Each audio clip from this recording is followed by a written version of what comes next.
안녕하세요. 온누리 스마일 안과 김지선 원장입니다. 당일 수술이 어려운 경우는 어떤 경우인가요?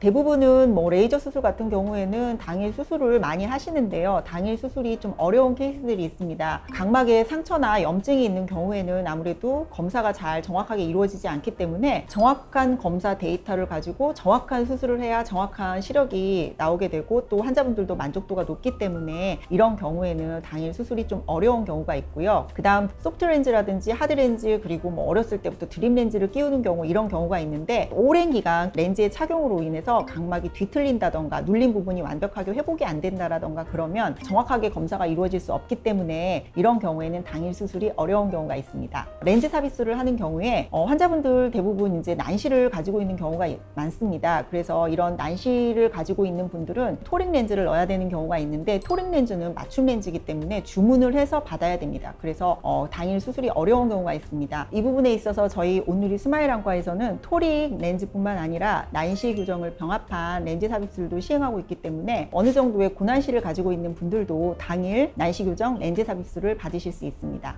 시력 교정술이 불가능한 경우는 어떤 경우인가요? 모든 시력 교정 수술이 불가능한 경우는 그렇게 많지는 않습니다. 일단은 시력 교정 수술은 크게 레이저로 각막을 교정하는 레이저 수술하고 그 다음에 눈 안에 렌즈를 넣는 렌즈 삽입술이 두 가지가 있는데 대부분은 레이저 수술 안에서 해결이 되거나 레이저 수술이 안 되는 분들은 렌즈 삽입을 하거나 이렇게 이제 모두 다 거의 대부분 가능한데 레이저 수술이 안 되는 분들 같은 경우에는 각막이 얇다던가 아니면 각막의 모양이 좋지 않다던가 아니면 고도의 근난시로 인해서 본인이 가지고 있는 각막 조건에서 절삭이 안 된다던가 이런 경우는 레이저 수술이 안 되는 경우가 있고요. 이런 경우에서는 이제 보통은 렌즈 삽입으로 넘어가서 생각을 하게 되는데 또 모든 사람이 눈 나쁘다고 해서 다 되는 건 아닙니다. 눈 안에 렌즈를 삽입을 해야 되기 때문에 렌즈가 들어가는 공간에 여유가 있어야 하고 또 눈의 세포가 굉장히 건강을 해야 수술을 할 수가 있습니다. 잔여 각막이 안과 의사들이 생각하는 안전한 범위 내로 충분히 들어가면 레이저가 가능하지만 이게 조금 약간 경계성에 있는 부분에서는 각막 강화술이라는 방법을 통해서 병합을 해서 레이저 수술을 받기도 하고 그렇지 않으면 렌즈 삽입으로 갈 수도 있고 이거는 이제 환자분의 눈 상태에 따라서 진료하시는 의사 선생님과 상의하시는 게 좋을 것 같습니다. 환자분들이